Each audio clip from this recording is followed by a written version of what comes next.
ভাইজান জিন্দাবাদ। এ ভাইজান ভাইজান ভাইজান জিন্দাবাদ। এবার ফুলির তোড়া দিয়ে ভাইজানকে বরণ করে নিচ্ছেন শামীম।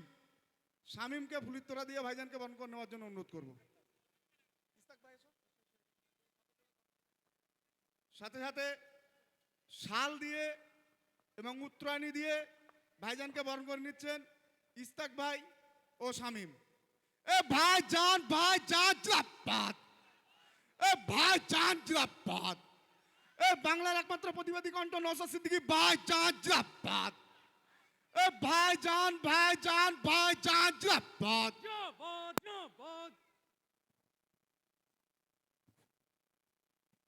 এই স্টেজ এবার খালি করতে দাও। হ্যাঁ, বসো।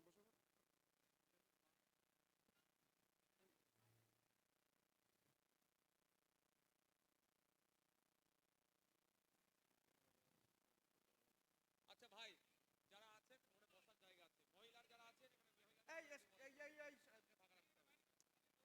এই বাইরে বাইরে যেতেন। হ্যাঁ, ভাই এখানে দাঁড়াবেন না, মহিলারা বসার জায়গা। আচ্ছা এবার আপনাদের সামনে ভাইজানের মূল্যবান বক্তব্য দেবেন। তার আগে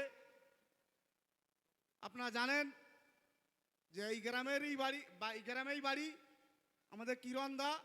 বিভিন্ন জায়গায় তিনি বিভিন্ন প্রোগ্রাম করেন বিভিন্ন জায়গায়। আমি কিরণ দাকে ছোট ভাইজানকে নিয়ে একটা সঙ্গীত বলার জন্য অনুরোধ করছি, কিছু মন্তব্য করার জন্য অনুরোধ করছি। और कोई भी कसम, कोई भी वादा कुछ नहीं, एक नौसद की मोहब्बत से ज्यादा कुछ नहीं, कुछ नहीं। हम जिएंगे और मरेंगे, हम जिएंगे और मरेंगे, आए से तेरे लिए दिल दिया है, दिल दिया है, जा भी देंगे नौसद भाई तेरे लिए। ऐ वतन मेरे वतन, तुझसे दिल कुर्बान है। हम जिएंगे और मरेंगे, हम जिएंगे और मरेंगे, नौसद भाई तेरे लिए दिल दिया है, दिल दिया है, जा भी देंगे भाईजान तेरे लिए। धन्यवाद সবাইকে। ধন্যবাদ কিরণ দাকে। এবার ছোট ভাইজান আপনাদের সামনে বক্তব্য রাখবেন। তার আগে আমি দুটো কথা একটুখানি বলবো।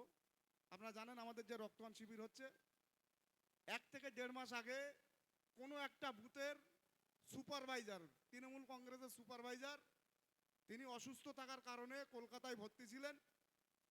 সেই শাসক দলের পক্ষ থেকে একাধিক জায়গায় ব্লাড প্রয়োজন ছিল। সে ব্লাডের জন্য একাধিক জায়গায় সেই শাসক দল একাধিক জায়গায় চেষ্টা করার পরে যখন ব্লাড পায়নি, তখন তারই এক ভাইপো আমার কাছে আসে, এসে বলে মুসা ভাই, আমাদের মেম্বার সহ সবার কাছে অনুরোধ করেছি, আমরা ব্লাডটা পাইনি। না পাওয়ার কারণে আমাদের কাছে যখন দ্বারস্থ হয়, আমরা একদম সাদা মনে তার একাধিক ব্লাডের ব্যবস্থা আমরা কলকাতা থেকে করে দিই। ভাই একটা কথা চিন্তা করেন, আমরা ব্লাড দেওয়ার পরে সৃষ্টিকর্তা তাকে সুস্থ করেছে, সৃষ্টিকর্তা সুস্থ করার পরে সে বাড়ি ফিরেছে। বাড়ি ফেরার পরে এসআইআর এর ফর্ম ফিল আপ যখন হচ্ছে, সে তৃণমূল কংগ্রেসের ক্যাম্পে বসে এসআইআর এর ফর্ম ফিল আপ করছে। আমি তার ভাইপোকে ডেকে বলেছি, তোর চাচা যদি আবার অসুস্থ হয় 100 বার বলবি, আমরা 100 বার তোর চাচার জন্য রক্ত দেওয়ার জন্য প্রস্তুত আছি। এটা ছোট ভাইজানের আদর্শ, এই আদর্শই আমরা আদর্শিত।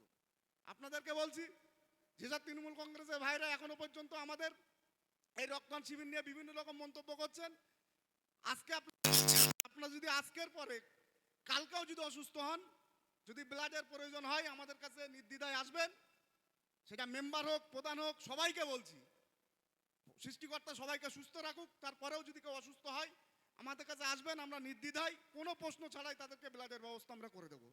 আর একটা জিনিস আমরা বলি, নটোরিয়াস ক্রিমিনাল ক্যানিং পূর্বের যিনি বিধায়ক, তিনি একটা মন্তব্য করেছেন যে দুই ভাই আব্বাস সিদ্দিকী ভাইজান সম্পর্কে তিনি বলেছেন যে একজন কালো আর একজন আধা কালো ছোট ভাইজান সম্পর্কে বলেছেন। আমি তার বলি, আবু জেহেলের বংশধর এখনো পৃথিবীতে আছে।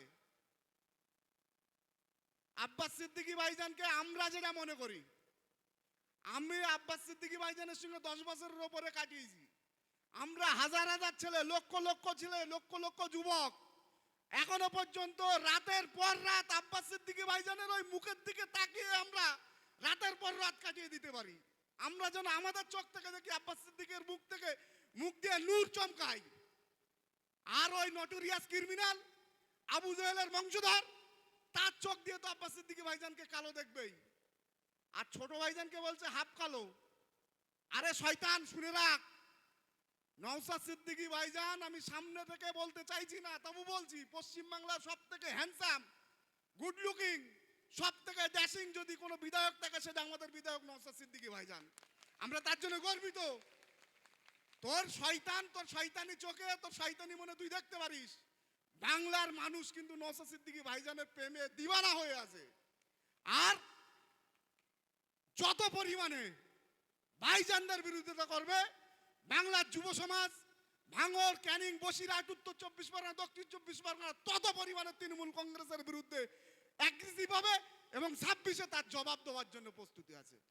আমরাও বসিরহাট উত্তর বিধানসভা থেকে আজকে অঙ্গীকার করছি, নওশাদ ভাইয়ের বিরুদ্ধে, আব্বাস সিদ্দিকী ভাইজানের বিরুদ্ধে ওই নটোরিয়াস ক্রিমিনাল যত মন্তব্য করবে, আজকে আমরা যতটা লেবার দিচ্ছি আইএসএফ, আগামী দিনে তার থেকে 100 গুণ বেশি লেবার দেবো এবং এই তৃণমূল কংগ্রেস যোগ্য জবাব আমরা আগামী দিনে দেবো। আমার তরফ থেকে অন্তরস্থল থেকে সংগ্রামী অভিনন্দন জানাই। বিশেষ করে আপনারা জানেন বর্তমান সময়ে এই রাজ্য সরকার আর কেন্দ্র সরকার যেভাবে দলিত ও আদিবাসী ও মুসলিমদের উপরে যেভাবে আঘাত এনেছে, এই নির্লজ্জ সরকার আজ বুঝে গেছে যে আইএসএফ বলে একটা দল পশ্চিম বাংলায় তৈরি হয়েছে, সেই নওশাদ সিদ্দিকীকে তারা ওর কালো মাটার ঢলকে ওই রাজ্য সরকার ভয় পেয়েছে। তাই আজকে আপনারা দেখেছেন যে হরিণঘাটার বিধায়ক অসীম সরকার, তিনি একের পর এক ধর্মকে আঘাত করে যাচ্ছে। আপনারা জানেন যে ওর যদি শিক্ষার জ্ঞান থাকতো তাহলে আজকে উনি অন্য ধর্মকে আঘাত করতে পারতো না। আমি চ্যালেঞ্জ করে বলে যেতে পারি যে গীতা কোনোদিনও বলেনি অন্য ধর্মকে আঘাত করো, কিন্তু এরা রাজনীতির স্বার্থে, রাজনীতিকে বজিয়ে রাখার জন্য একের পর এক ধর্মকে তারা আঘাত করে চলেছে। যাই হোক, নওশাদ ভাইজান জিন্দাবাদ, নওশাদ ভাইজান জিন্দাবাদ, নওশাদ ভাইজান আপনাকে